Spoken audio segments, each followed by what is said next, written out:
Bienvenido al curso Conocer el Concilio Vaticano II, un curso que Catholic.net ha preparado para ti con motivo del Año de la Fe que el Papa Benedicto XVI ha convocado para que la Iglesia celebre del 11 de octubre de 2012 al 24 de noviembre de 2013. Te saluda tu amigo Mauricio Pérez, locutor del programa de radio Semillas para la Vida, que puedes escuchar en semillasparalavida.org, colaborando en la versión en audio de este curso, que ha sido desarrollado bajo la autoría de José Miguel Arraiz, director del sitio apologeticacatólica.org, y bajo la dirección editorial de la maestra Mayra Novelo de Bardo, directora de Catholic.net. Te saludo con mucho gusto, como siempre, en esta nuestra octava lección, y te felicito por tu empeño hasta ahora. Vamos con esta lección número 8, llegando ya a la mitad del curso. Este curso de 16 lecciones está llegando a la mitad. Hemos ya cubierto 2 de las 5 partes. Nos hemos enfocado ya en las 4 constituciones, en las 3 declaraciones, y ahora comenzaremos a estudiar los 9 decretos, para después llegar a la cuarta parte del curso, en la que nos enfocaremos en los errores comunes en la recepción del Concilio Vaticano II, para concluir finalmente reflexionando acerca de la actualidad del Concilio Vaticano II.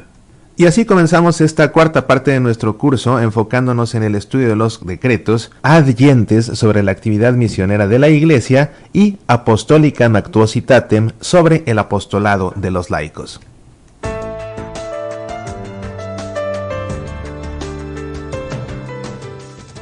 Iniciamos así con el estudio del decreto adyentes sobre la actividad misionera de la Iglesia, y comencemos por comprender el porqué de su título, adyentes, que en latín significa para las gentes, es decir, para las naciones. Porque la primera frase de este decreto en su edición original en latín dice así: adyentes divinitus missa ut sit universale salutis sacramentum.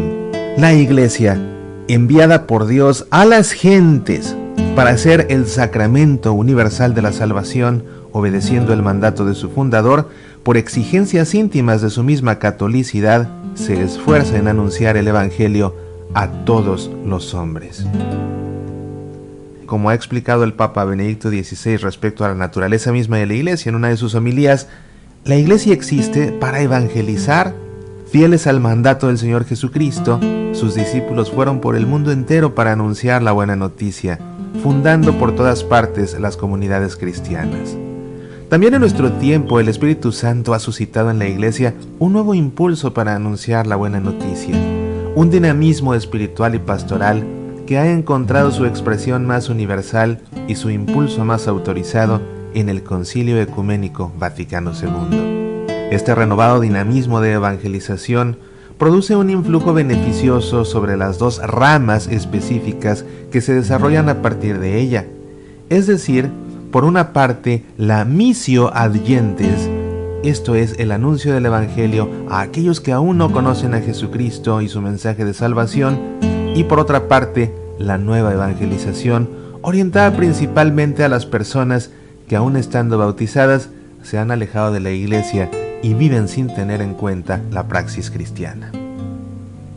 De esta manera, el decreto adyentes establece las pautas, normas, deberes y derechos de los cristianos respecto a su actividad misionera. Este decreto adyentes está formado por un proemio, 6 capítulos y su conclusión. En el capítulo 1 se describe la acción misionera propiamente dicha, por el testimonio, la predicación y la formación de la comunidad eclesial. Está ricamente fundamentado en la Escritura y abunda en los textos bíblicos sobre los cuales está basada la actividad misionera. El capítulo 2 se dedica completamente a la obra misionera de la Iglesia, que incluye el testimonio cristiano, la predicación del Evangelio, la reunión del pueblo de Dios y la formación de la comunidad cristiana. En el capítulo 3 se señala la importancia y el proceso de construir o implantar las iglesias particulares, las cuales deben representar lo mejor que puedan a la Iglesia universal, y tener siempre presente que han sido enviadas también a aquellos que no creen en Cristo y que viven en el mismo territorio, para servirles de orientación con el testimonio de la vida de cada uno de los fieles y de toda la comunidad. En el capítulo 4 se trata la vocación y formación de los misioneros. Se aborda su espiritualidad junto con su formación espiritual y moral y de cómo debe estar sólidamente fundamentada esta formación en la Escritura, abarcar la universalidad de la Iglesia y la diversidad de los pueblos. En el capítulo 5 se dan normas para una coordinación de la actividad misionera de manera que se puedan conseguir los fines y los efectos propuestos y tengan todos los misioneros un solo corazón y una sola alma. En el capítulo 6 se insta a la cooperación por parte de todas las vocaciones e instituciones eclesiales, así como a los deberes de los obispos, sacerdotes, comunidades cristianas, institutos de perfección y laicos en general. Entre algunos puntos del decreto que es oportuno analizar en más detalle, está el recordarnos que a todos los cristianos, sin excepción, incumbe el deber de propagar la fe según su condición.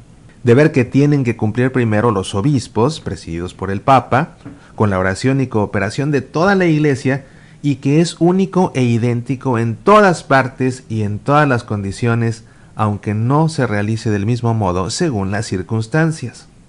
El decreto Ad-Gentes nos recuerda también la importancia del cumplimiento de este deber, ya que es la Iglesia la que contiene en sí la totalidad o la plenitud de los medios de salvación.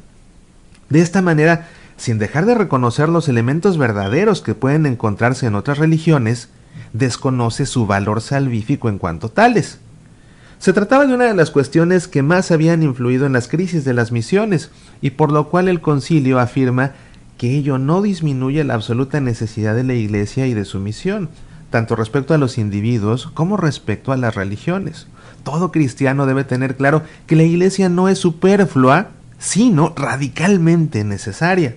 Todo esto lo hace por medio de una visión histórico-salvífica y trinitaria, tomando el planteamiento de la Constitución dogmática sobre la Iglesia Lumen Gentium, en la que se sitúa a la Iglesia en el corazón del plan salvífico del plan de Dios.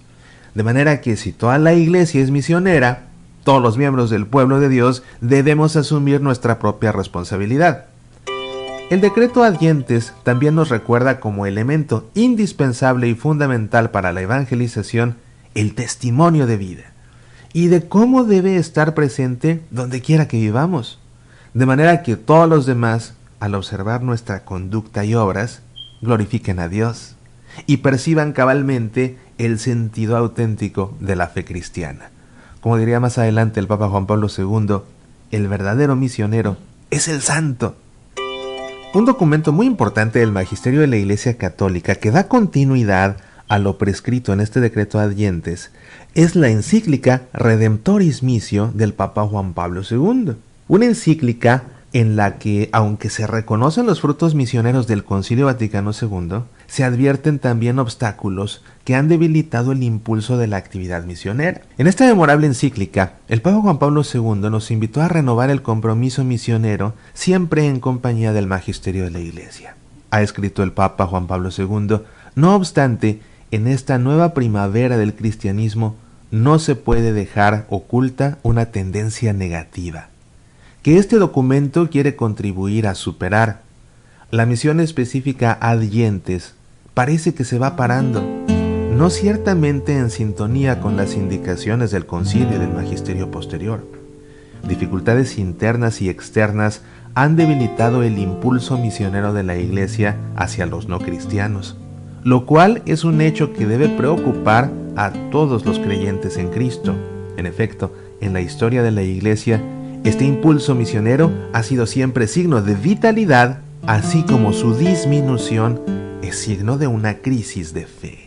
A los 25 años de la clausura del concilio y de la publicación del decreto sobre la actividad misionera Ad-Gentes, y a los 15 de la exhortación apostólica Evangelii Nunciandi del Papa Pablo VI, quiero invitar a la Iglesia a un renovado compromiso misionero, siguiendo al respecto el magisterio de mis predecesores. En efecto, la misión renueva a la Iglesia, refuerza la fe y la identidad cristiana, da nuevo entusiasmo y nuevas motivaciones. La fe se fortalece dándola.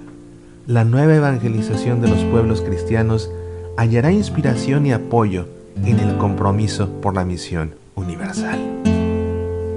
El decreto sobre la actividad misionera de la Iglesia Adyentes fue aprobado definitivamente el 7 de diciembre de 1965 con 2.394 votos a favor y solamente 5 en contra.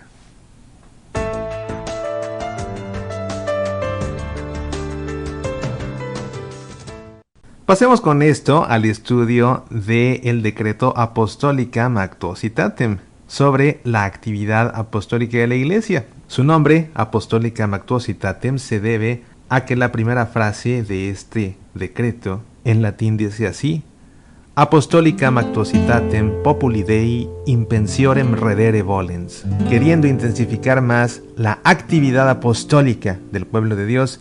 El Santo Concilio se dirige solícitamente a los cristianos seglares, cuyo papel propio y enteramente necesario en la misión de la Iglesia ya ha sido mencionado en otros lugares. Porque el apostolado de los laicos, que surge de su misma vocación cristiana, nunca puede faltar en la Iglesia. Un concilio que, como el Vaticano II, aspiraba a renovar la vida de la Iglesia, no podía dejar de dedicar una atención especial al apostolado de los laicos, bautizados que compartimos con los demás hombres las condiciones ordinarias de la existencia. Y es que la evolución general de la vida de la Iglesia y el desarrollo de diversas iniciativas apostólicas y espirituales surgidas en décadas anteriores al concilio habían hecho evidente el valor cristiano de la condición y misión de los laicos.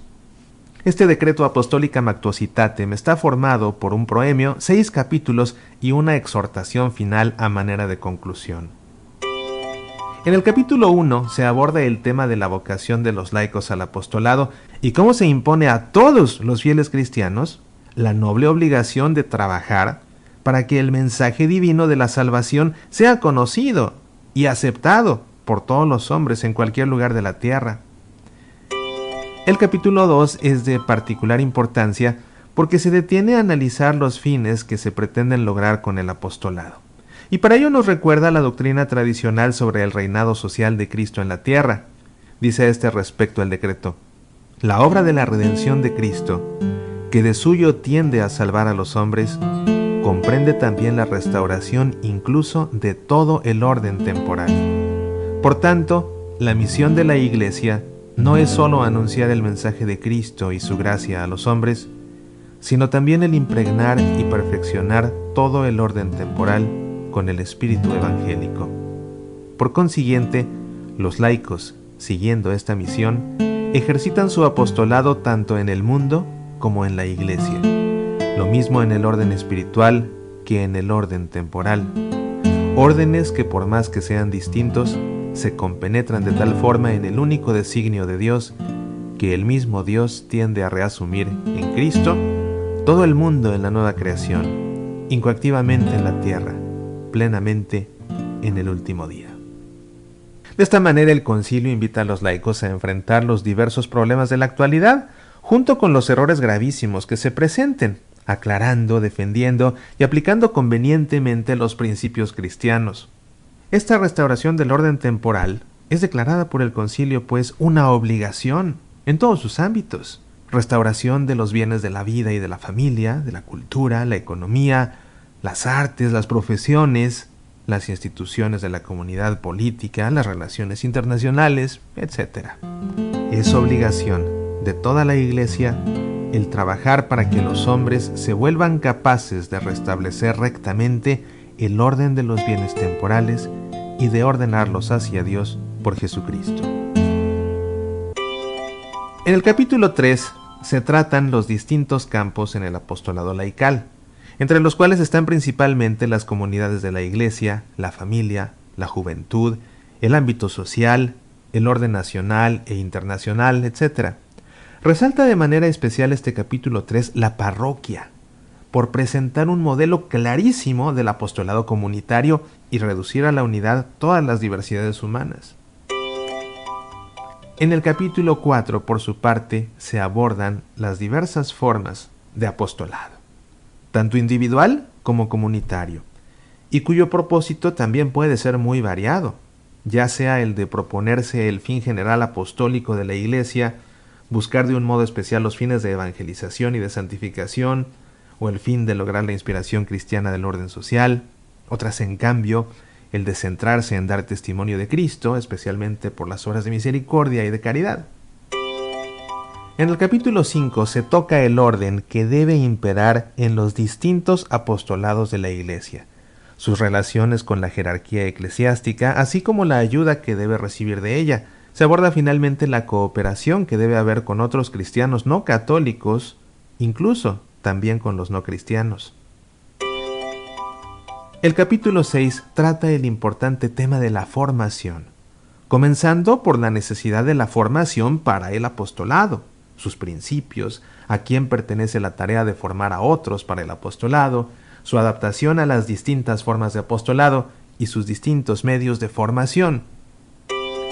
Como otros documentos del Concilio Vaticano II, el Decreto Apostolicae Actuositatem debe ser leído teniendo como trasfondo la Constitución Dogmática Lumen Gentium y cuanto en ella se afirma sobre la naturaleza y misión de la Iglesia, contemplando la Iglesia ante todo como pueblo de Dios al que Cristo confía la tarea de comunicar al mundo entero el mensaje de salvación.